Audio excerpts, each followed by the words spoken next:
I am not sure who's going first here at this point. Looks like they're doing a last little bit of a pre-game analysis. Jesse's still got that phone out. Super informal here. But Matthew is drawing his first set of tiles. So Matthew will be going first in this game. And we're off to the races. And welcome back, Robin. Hello. That was necessary. We are good to go. We have got our classic... Is that the biggest tile bag you've ever seen? Or It is a pretty big bag. I said tile bag. So, it sounds like Rashad misheard Robin when she said, that's a pretty big tile bag. He said he's seen bigger, and then Robin clarified, she said tile bags. So you can fill in the gaps there to figure out what he might have thought she said. So, on Matthew's opening rack here, we see ADEIKOS. And I'm sure Jesse has told you that Matthew is up 2-1, and the slimmest of margins, 22 points. But all he needs to do is win this game. Jesse has drawn the blank. That's something that he needs for sure to get back into this series. He's got outfined, I immediately see, on his opening rack. Outfined for sure. Probably not too much more than that. That's it. So we're in game 4. That means Matthew will be starting. So oaked for his play here. So confuted for sure, I'm seeing through that E in oaked. Outfound, I guess, would work from the O in oaked. I think that might be a little preferable, yeah. So probably outfound coming down here shortly.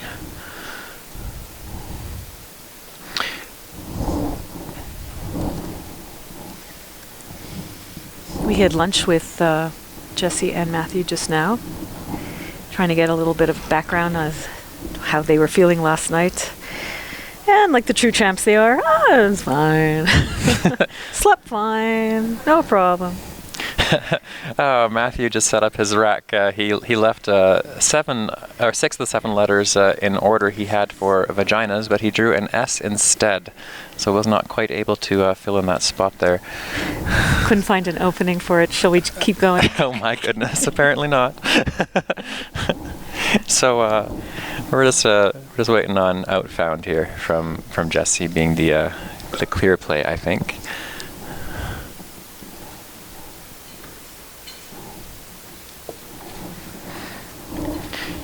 Just a matter of when. Matthew said he had been nervous actually the day before going into the quarter and semifinals. But once he breezed his way through those two, I think he found his rhythm, and then he said he slept really well last night. Matthew was saying that a reason why he slept so well last night is because he didn't sleep at all before the quarterfinals because he was quite nervous. Yeah. So being so tired after not sleeping the night before last, he slept very well last night, and Jesse actually went out to gamble for a little bit. Oh, did he? And Reno That's a here smart for a little thing bit. to do, actually. And went to bed reasonably early for him after. He's a night owl like me, but didn't stay up too late last night. And both are looking to be in fairly fine form here. So, 83 points for Jesse. And we'll see what Matthew can do with that rack. The only bingo in that is Savagism. There's no M's on the board, so... Jesse is pulling like we would expect him to with Eloins and Legions on his rack now. Oh, wow. So a little more trademark Jesseism going on here. Yeah, we actually like when that happens, when somebody's up 2-1 and can win them, because we like to have an extra game. I'm sure Matthew doesn't feel the same way right now. In the Bay Area, in San Francisco, a popular phrase is taking Jesse, making it a verb, and saying he got Jessied whenever he draws bingos like that many times in a row. So it looks like Matthew will be Jessied here quite shortly. Okay, I'll take care of that. I don't really ever get to use that. My name is Jesse as well, for those of you just tuning in, but I don't really ever Jesse anyone to the same degree that he does. You spell it the same way too, I think. Yes. It's not short for anything, is it? Nope. Jessamine. I am not Jessamine. Jezebel, oh my. I would have serious problems, I think. Okay, we have a few other games going on this round too, so we're going to keep you up to date as we always do.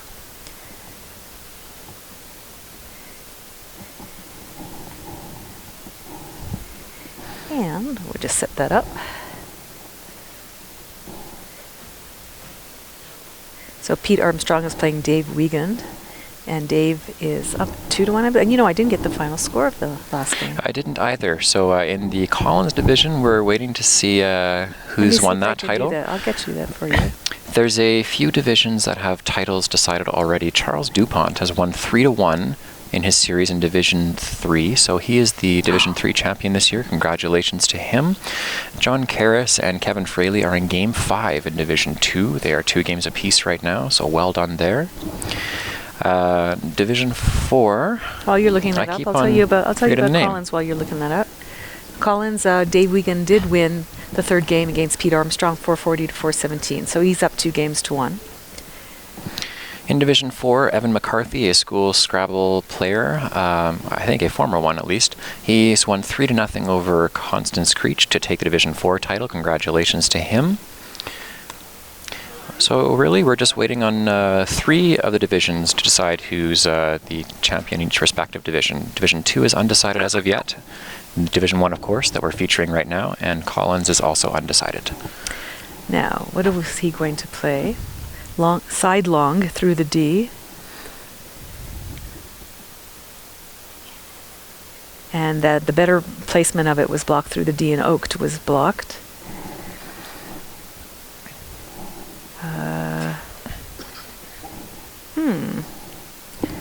That might be it. Let's see. He does have 4 bingos on that rack. Have you been through? Oh, he has Soaked. So there you go. That's probably good. Longies, Lingos, Legions, and Eloins will all play off of Oaked to make Soaked. And Matt has Vestiges through the E and Oaked. Vestings, I believe, works as well through the N and Outfound. So either way, he should get one down. Yeah, he'll get one down for sure. And Zazie, that's an excellent question with respect to divisions. We have ratings that we use in the North American Scrabble Players Association, and you either gain or lose points based on how well you perform versus how well you're expected to perform. So each division has cutoffs. There are certain rating levels that are the limit for each division. So Division 4, if I recall correctly, is cut off for anyone rated below 1,000. And then from there it goes on up, usually 200 to 300 points is the cutoff moving up each division. An expert level rating, it's kind of hard to define at this point. It used to be 1,600, we would say. It would be the expert rating. It's probably a little bit higher than that now. But there's certainly delineation between divisions and unofficial expert status. We were just told that we've made the Twitch front page, so thanks guys for your support. Hopefully we can make this as fun for you as possible, because we just love giving back to you. Over in the Collins games, I'm going to tell you about a very interesting play, which was all of a 2-letter word play. Peter opened with, or was it Dave? No, I guess it was I think there was a pass. It was a bit of a mess, but the opening play was Woe, W-O-E. And with a rack of A-E-G-G-L-N-T, Peter decided to play Go, making a 3-letter word. And the reason for that is, when we were talking earlier about 6-letter stems, well, he has Tangle on his rack, which really combines well with so many tiles in the bag. So he decided to fish and get rid of 1 G, and we'll see what he picks up, and if that worked out for him. Meanwhile, back in our game here, Jesse has just played Ligneous as a 8-letter word using all the letters in his rack, which means that he gets 50 bonus points on top of the points he scores there, which looks to be 6, 7, 8, 9, 8, 70 points in total. 20 for the word in its own, plus the 50 bonus points, Matthew has two choices here. He's got Vestings through the N in No, Ligneous, he'll but play he's it probably there. surer Yeah. of Vestiges. Vestiges. Or Vestiges, pardon me. So he'll get that one down there. But you're right, Vestings was a better play. Although it's slotted an S along the triple row, so that's fine. I should mention in the first game with Peter, who just fished with that G, he had an H with tangle and did not know the Collins only word a length. ALENGGTH, like length, the length of something with an A. There's an A that goes in front of it. So that would have been a really fantastic start for him, which he unfortunately didn't know it. And now Dave Wiegand has a blank and an S, EIOORS. So he'll definitely be bingoing with that. And he does with Coories, COORIES. And Peter picked up D to go with Tangled, to make Tangled. So we'll see what he plays. He has Detangle, which is Collins only, and Dane Gelt as well. Gelt? Gelt? Well, Yiddish. I don't know. Dane Gelt for double-double he has. And I have no doubt he'll see that.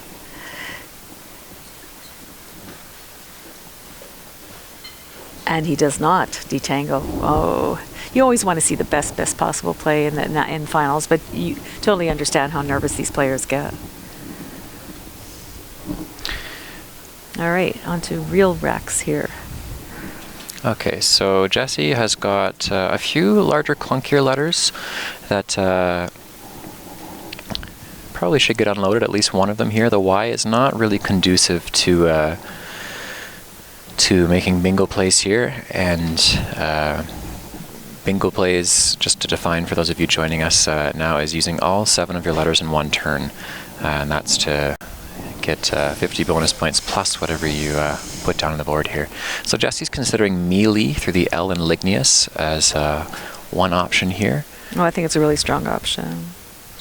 Matthew, meanwhile, has X available under the E in Ligneous for some easy points. He also has X by the I in Vestiges, so he's going to score 52 minimum either way here. He'll have a lousy leave, however. He will have to pay the consequence for playing EX on his next turn.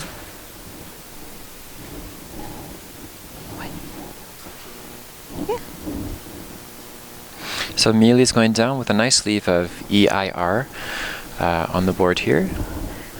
We're going to expect probably 52 points from Matthew this next turn. Really just a question of his preferred style as to where he's putting Is he close it to down. Predieu as a 9? Yeah. I think he is.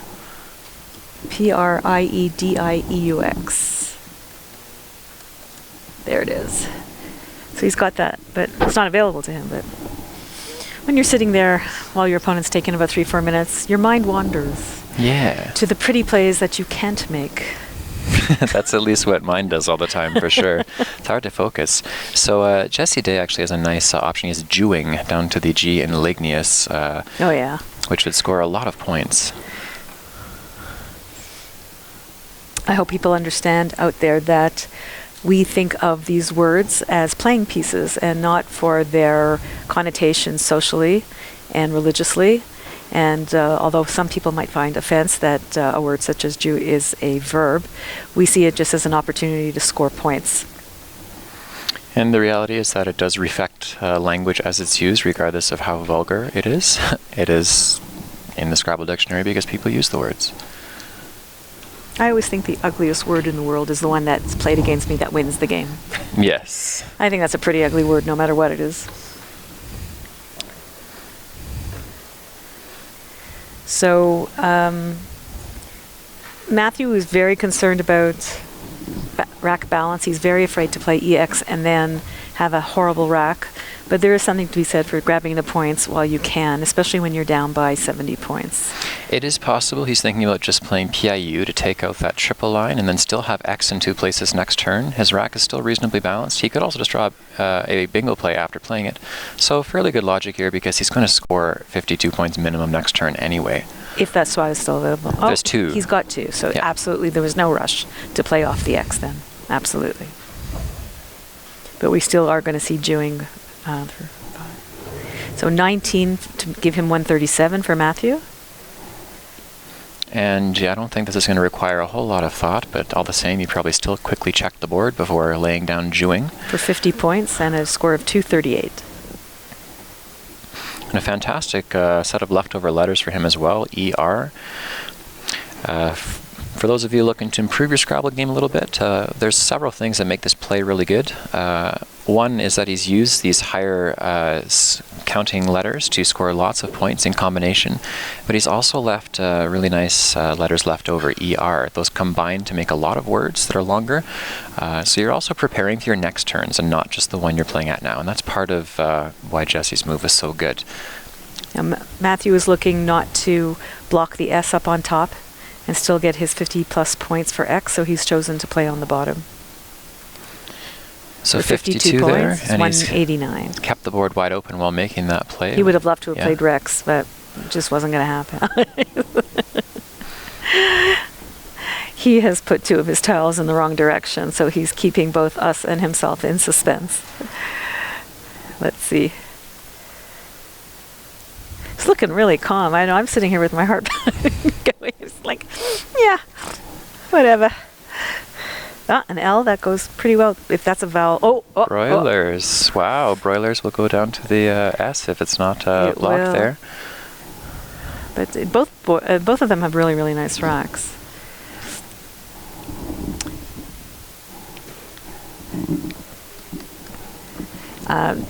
Jesse doesn't have any 7s or 8s at all, playable or otherwise.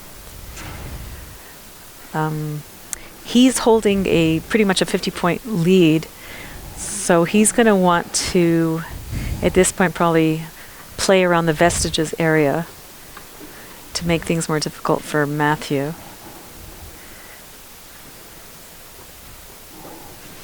There aren't any really hot spots for the F and the Y right now. Maybe off the jewing, the WI. The Y is not considered the most favorite tile in Scrabble. It's something you'd want to get rid of. However, he does have IFY, which makes a very, very nice ending for a lot of 7-letter words and 8-letter words. So when we're playing Scrabble, we're constantly moving the tiles around in our head or on the rack. And you see right there, edify, you see? We're looking for these prefixes and suffixes because that's really a fantastic way to start learning words and feeling you have some mastery over the words. So he might be thinking of fairy. He has lined up, I believe it's a Collins only option lined up there, re-edify. Oh, an alternate spelling of re-edify with an extra A thrown in to make it fancy.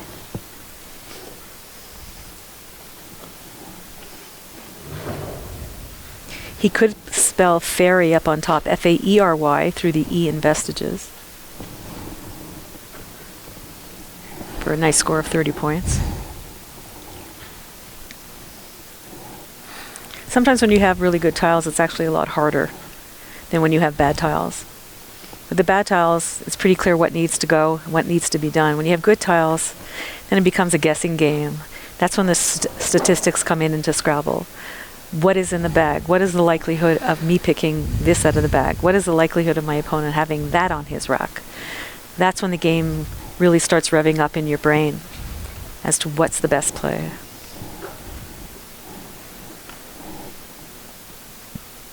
I think we're going to be sitting here a little while. We should have gotten more stories out of them from lunch. They were pretty quiet. Just like in a lot of competitions, you're going to see a lot of really, really nice people.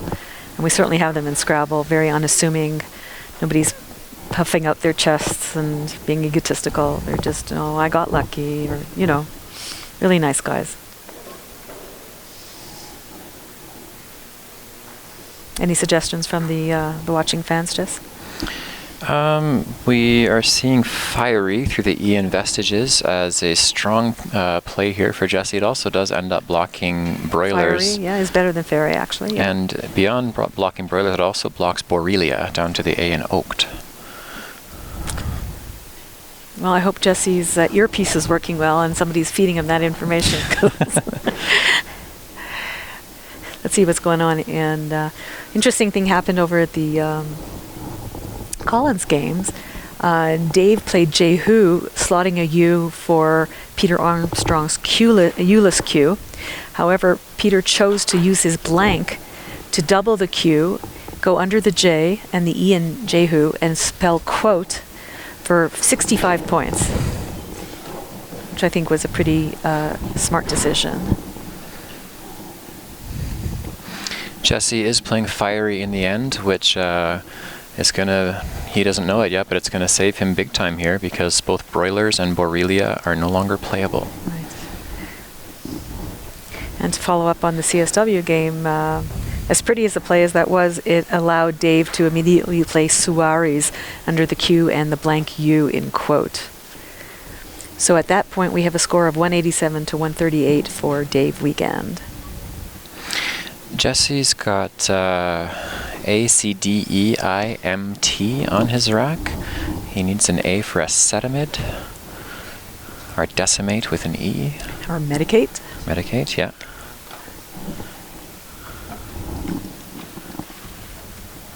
And there's a whole bunch of other ones. There's time card. Is there anything that's playable? Misacted. Nope. Impacted and maledict. So close. So frustrating. You must win the game. You have this fabulous rack and nothing plays. Medicant through an N.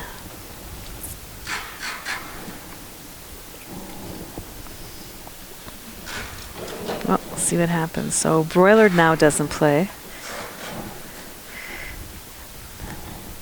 See if he can get something down to the J and make an O play there. One thing I like about Collins is you get to play Ya or JA as well, which is it's really helpful when you have the clunky tiles and you're given an extra vowel to play against them. It's very, very helpful. That's why QI was just one of the greatest gifts to Scrabble ever. Zal was nice, but QI was a gift. So Matthew's shuffling through several options to try and clear off some of these letters, maintain synergy, and still score.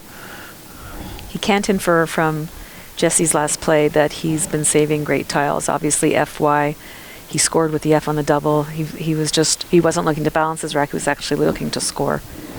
I don't know if even playing off a few letters here is going to be all that helpful, given the double R, the L, and it's just not really mixing that well together in general. Yeah. Broil potentially off of the A and Fava would be reasonable. It's very vulnerable, but it would accomplish some scoring and keeping the board open. He has that leeway. He has the one game lead, so he can afford to be a bit more volatile. He might just choose to play something as simple as BORE down Jewing.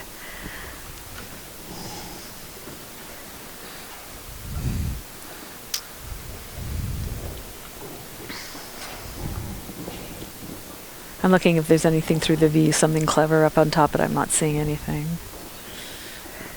He had Brio lined up briefly to play off of the J. Yeah. Yeah, and that's what he's going to do.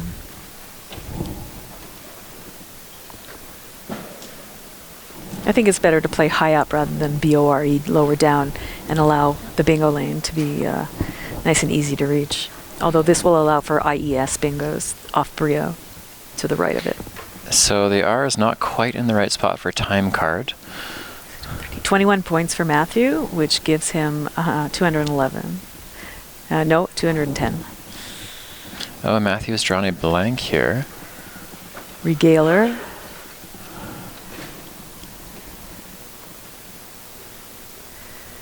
Good luck finding places. That the PIU, the P in it is suddenly going to be important because that's going to be an easy hook for bingos. Matthew down by 58.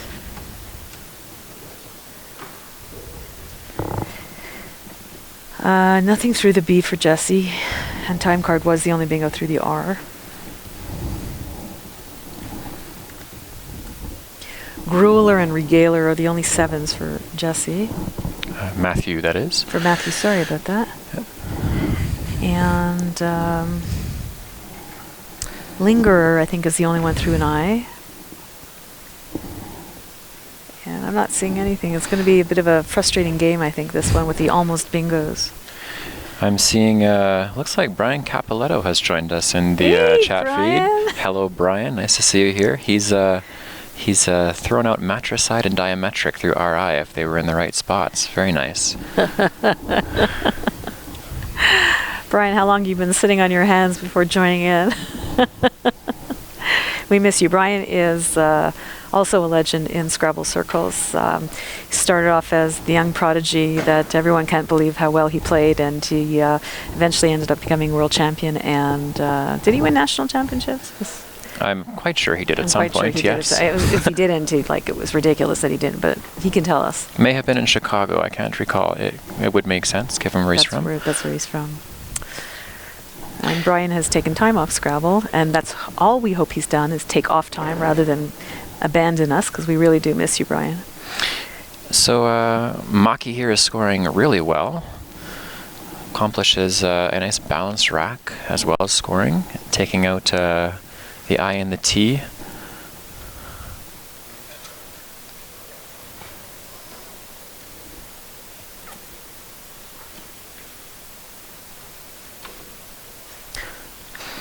Over in Collins, with an ING on his rack, but no obvious playable bingo. Dave is up 207 to 187, so Peter has closed the gap. He played Wigan. Mr. Wigan played Wigan. Very good. And Peter has lift man on his rack. Let's see if I don't know if there's an anagram in Collins. There's no obvious place for it. The board is starting to get a little tight. Oh, there it is. Okay, he was able to get down lift man to go up 264 to 226. Although Dave has a nice balanced rack with a few high tiles and a few not so high tiles, so he can play with them. 5-point game in favor of Peter, who then gets down voice for 42. Peter has a way of doing that. I don't know if you've played him very much, but Peter just has a way of scoring 40 points every single turn, and you feel like you're being pummeled by a jackhammer, like, another one, another 42 points. Very difficult opponent, absolutely. So Jesse's got enticed on his rack after that last play. Matthew's trying to figure out how to work with his rack here, really. His bonus play, it doesn't quite get down on the board here. From the chat, I'm being told that the game is actually about 8 turns ahead of you that you're looking at in Collins, that they're much further along. I'm well aware I'm way behind because I'm concentrating on this game, but for those people who are not following along, I'm trying to give them some color commentary as well. Okay.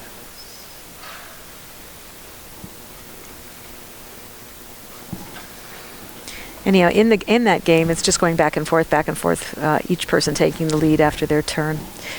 And I see a rack of AEELRTT for Dave. Very nice rack, but I don't think there's anything there for him to play, and there isn't. He's just fishing off a few tiles to try to bingo.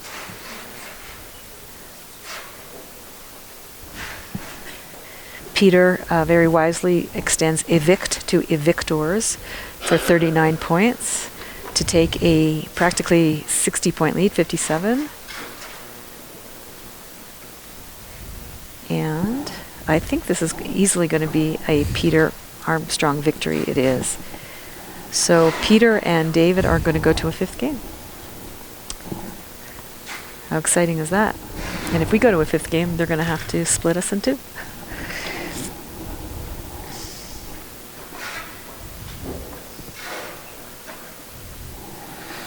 Where are we up to? So we're on Matthew's turn still here. He's got ERG lined up here. I think it's a good decision, trying to take a few of the letters out of the way that don't mix quite so well together, and still scoring some in the process. He's fairly comfortable playing for a little while here to get a play down to the D, perhaps. Jesse has enticed, which will not play.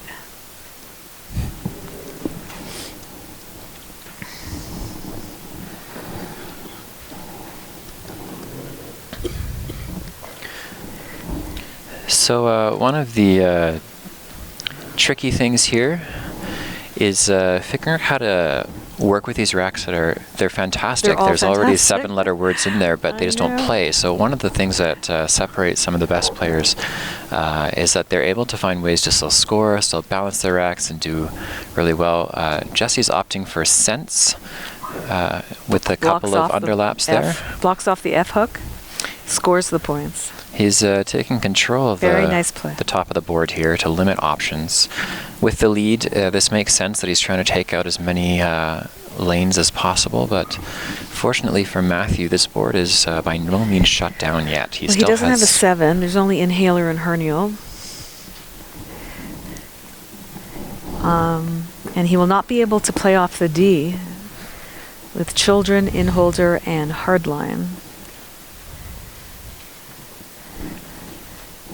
I won't think there's anything through the R. There is not.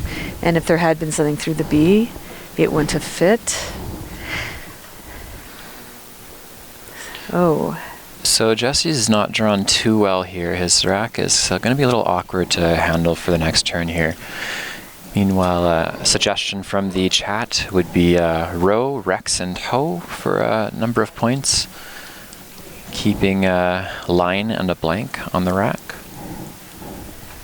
Fairly reasonable, I'd say. I personally like Hag and Ha over Oaked and saving liner plus a blank. I don't think you can do much better than that in terms of leave. I think Jesse would know for sure. That would be a fishy kind of play there.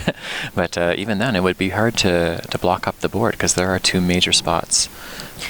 There are 2, but the one on the bottom, off the D or on the N, are obviously much harder to hit. So it would probably be in his best interest to block the PU lane in some fashion.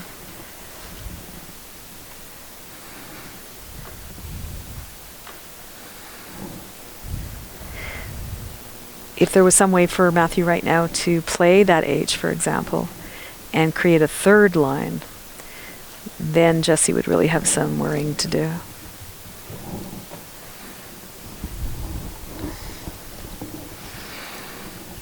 And just for a question from the chat there, that's actually, I think, his clipboard, not an iPad. And the clipboard that he has there is used to keep track of tiles and his score.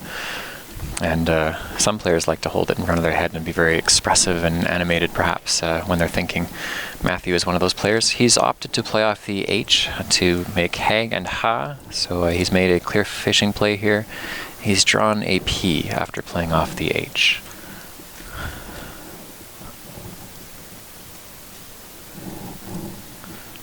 So Praline, at the very least, off of the P in Pew. Yeah, that was the right play. Jesse's not going to know this, but there are no playable 8s off of the D and out found, so the only place that Matthew has a bingo right now is on the left. I'm not really seeing any play that Jesse would make on the left side of the board that would be worth it at this point to block that up. Jesse would love to have an A right now, just to play something like Ra through the R in Brio, blocking all the lanes simultaneously. And the question becomes, if he in fact does block that area, what is Matthew to do? Because you can't just keep hoping you're going to get a bingo off that D or N. You're going to have to create another lane. And it's slowly creeping up towards a 100-point differential. Do we have a correct score? Has that been updated? As far as I'm aware, that is a correct score. It is a correct score. Okay. Jesse's rack is WUDNIRT. Getting rid of that WU is in his immediate set of priorities. And he's decided to balance his rack. So this will leave options like Praline and Proline down to the P and Pew for Matthew. So Jesse will still be in the lead after this next turn, but the gap will certainly be not quite so big.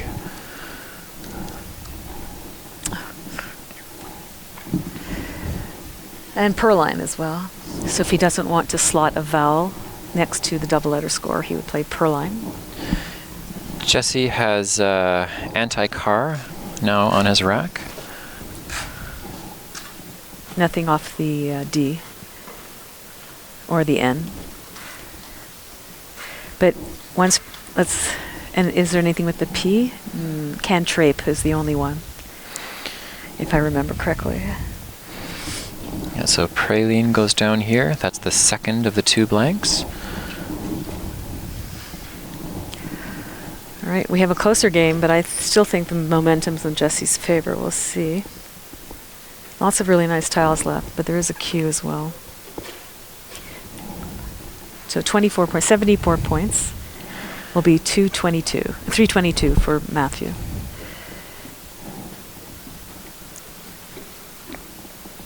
So this next pull for Matthew is going to be really key to see what happens with this game. He's going to need to have a really nice balanced rack that can help him score well, because momentum right now still slightly favors Jesse, especially with a rack that balanced. Matthew's picked up the Qdoba. Matthew has lined up Qdoba on his rack for the Americans here. Qdoba is a popular restaurant chain where you can make your own burritos and such. I like Qdoba. I like to go there whenever I come down, if not Chipotle. Come down metaphorically or into the United States. I was thinking now, drugs this time. There's all different bad ways we can talk Very about good. that. I like the breakfast burritos at Qdoba, and then I like getting lunch burritos at Chipotle. I'm egalitarian. I like to spread out my... Does Qdoba actually exist? It is a restaurant chain, yes. That's why he lined that up on his Not rack. on the East Coast, up in Canada anyway. We finally got Chipotle. Like, it took us how many years? So long. All right, so we have a 27-point lead for Jesse Day, who has some decisions to make. Matthew is deja vuing all over again with that Q on his rack late in the game. And there should be 14 tiles left in the bag. Once again, there's a Q in praline. There's an I mean, in praline, and nowhere to play Cade. And unbeknownst to Matthew, there are no more I's left in the bag. And there is one U. So I think he's going to have to slap down QI off of praline pretty quickly.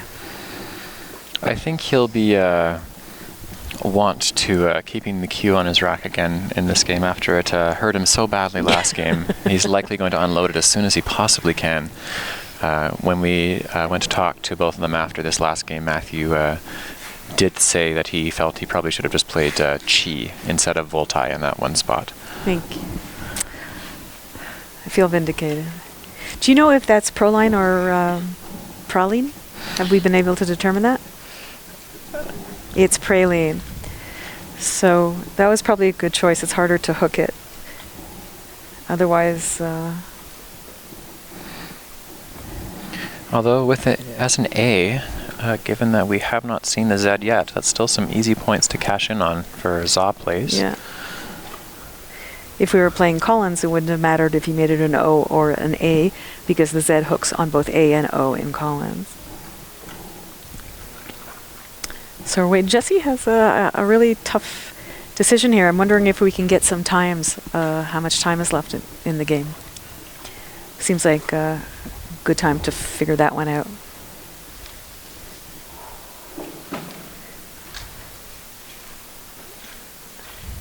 Jesse's very, very cool about the fact that he takes his time on turns and that he often has very little time in the end game.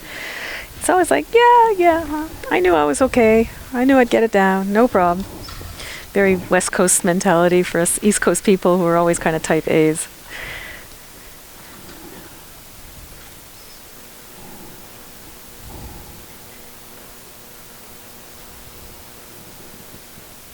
Feeling the board is kind of incendiary with words like fiery and sense and ligneous. And he just got his PhD in something geo, right? Geophysics. He got his PhD at Berkeley this past spring. Jesse is down to 4.5 minutes, while Matthew is at roughly 7.5 minutes. That could be why he chose to play Lignius. Quite possibly, yes.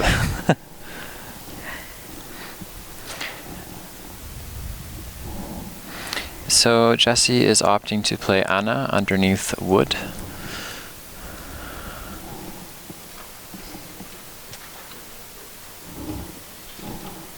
Wood? Wood, I don't know, whatever it means. I believe it means weird, if I remember correctly. But in Collins it's a verb, so it must mean Yes. something else as well. Although weird is a verb, so, you know. Then there is fremd as well, which is one that doesn't inflect, and that just means weird as well. Strange, yeah. In Yiddish anyway, fremd means strange, probably in German as well. So he thought about it, but I'm sure he would have liked to have played ani and di, and di is not good in our dictionary, but he picked another A, so I don't know really, this is so not a bingo kind of board. Matthew is wanting to get some of that doob, perhaps after this game, depending on how it goes. I think that's definitely for us to look at and comment about. It looks like he's looking at playing doob alongside praline to score a number of points and get back in this game. No. You kind of have to take the points and not play the QI. You have to kind of do it. 36, 37, 89. 42 points, so 364 for Matthew, and he is right neck and neck with Jesse Day. So Doob's gone down on the board. Jesse, depending on how many letters are left in the pool, will be aware that he has the last I. And there's only just that one I spot to play the Q.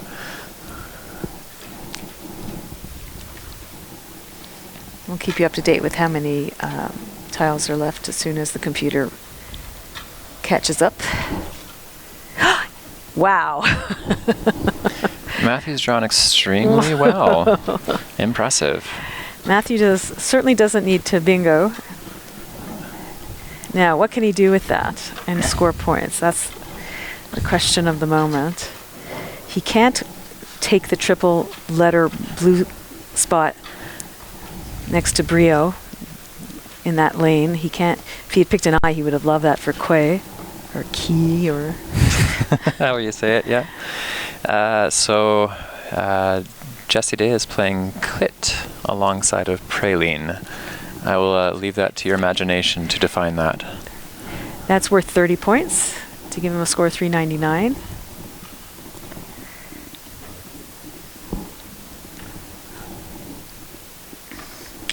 And let's try to see how many tiles we have left. Oh my goodness, the computer's really, really slow. Okay, there's not a lot left. Jesse picked up 3 T's. Wow.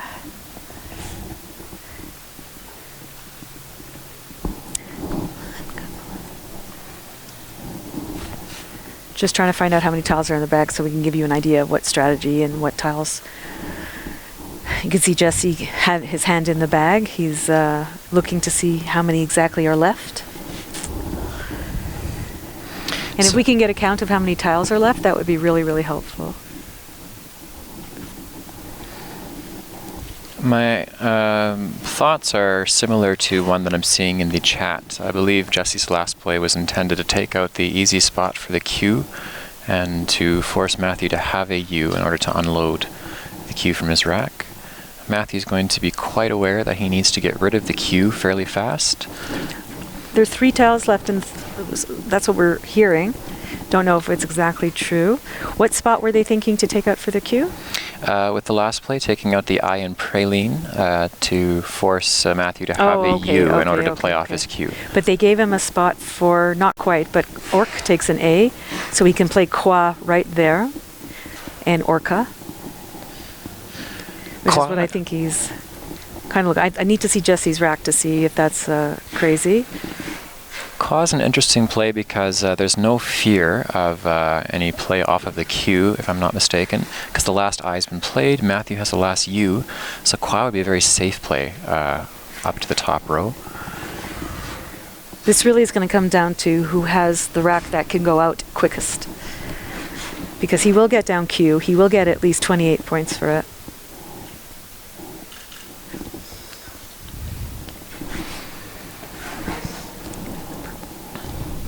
Purple.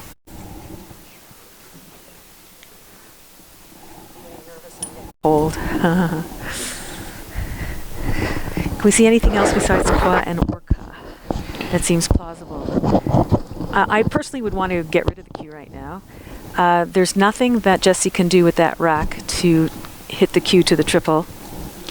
And we'll try to see what's left so that we can tell you whether it's going to be plausible in a next turn or not. Jesse's lined up his letters for a play that I saw that I'm liking a lot. Faye, he's lined up for Orca and Trebale. It would use up all of his vowels, which could be a problem in the endgame. You're talking about... Oh, okay. It's not his turn, of course, but he has lined that up in case that spot's not taken. What's going through their heads? So There's yes, so much 3 to tiles think about. left.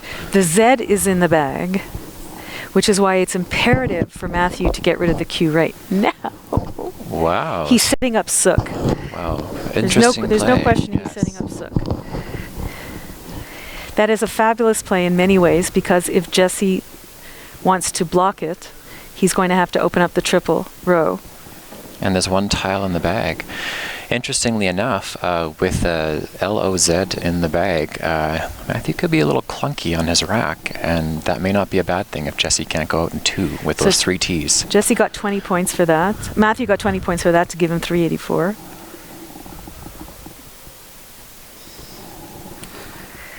And I will tell you, he's going to pick 2 tiles. He's going to pick from Z, O, L. and L. Are you sure? Yeah. Yep. Which actually is a Collins word, Z-O-L. And for our video gaming fan people, that's also The Legend of Zelda, one of a Oh, very popular that's right. sets of That's right. video game series. This is getting intense. It's very, very exciting. I wonder, we have one of our tournament directors over there. Not quite sure what's going on. Oh.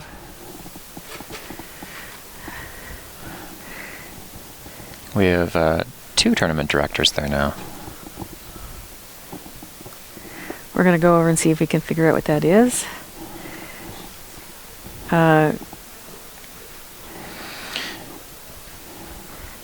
Might have to do with tile pulling, tile something. Do we know what's going on? The room is too quiet, so your commentary is carrying over to the players who heard something about challenges for the glad today. So we're going to discontinue the audio if you want to make an announcement.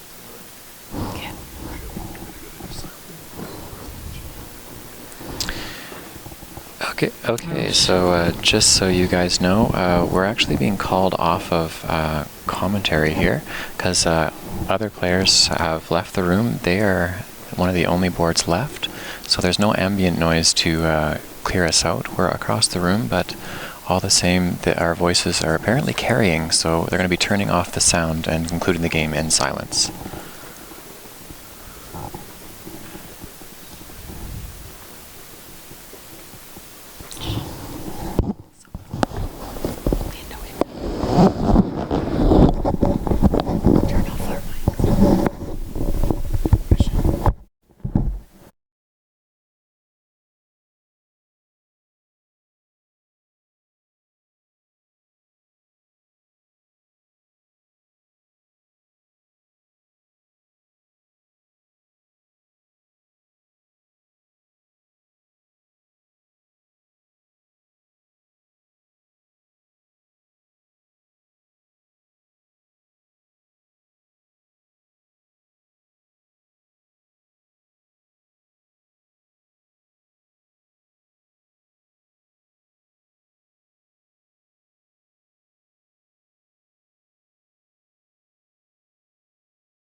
Hi. All right, we're so back. sound is back on just because the game is now concluded.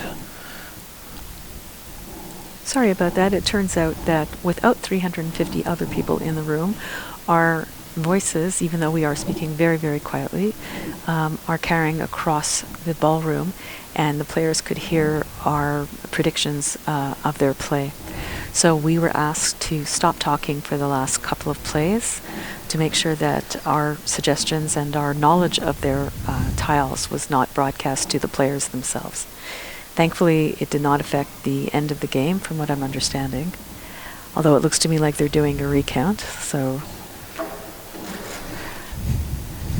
we'll have to know more when we know more. But we apologize to you for that. It's just the way the setup is, and the fact that the room is so quiet now that you could hear everything. And we're going to have to figure out what we're going to do for the final game, because if Jesse did win this game, and I think he did, obviously we'd like to do some commentary for you guys, so you're not just watching the game in silence. We'll know more in a little while. Trying to get also an update on the scores. After Jesse played tire, he was up 414 to 391.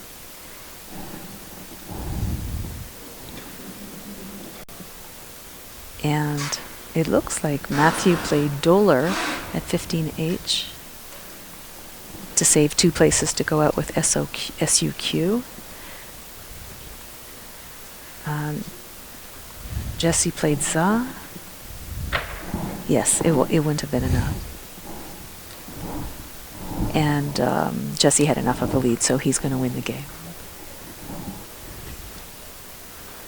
So what Matthew did there with a rack of SUQ and OOLR is he made sure he could go out in 2. He played Dolor first, and saving SUQ, which could go out where he played it on top and off of the E in tire. If not some other places, we would have to look, but yeah. In either case, he wouldn't have won the game, because the Za just proved too much to overcome. And the final score looks like it was 440 to 426 plus whatever was on Jesse's rack. So 440 to, oh my God. 438. Oh my God.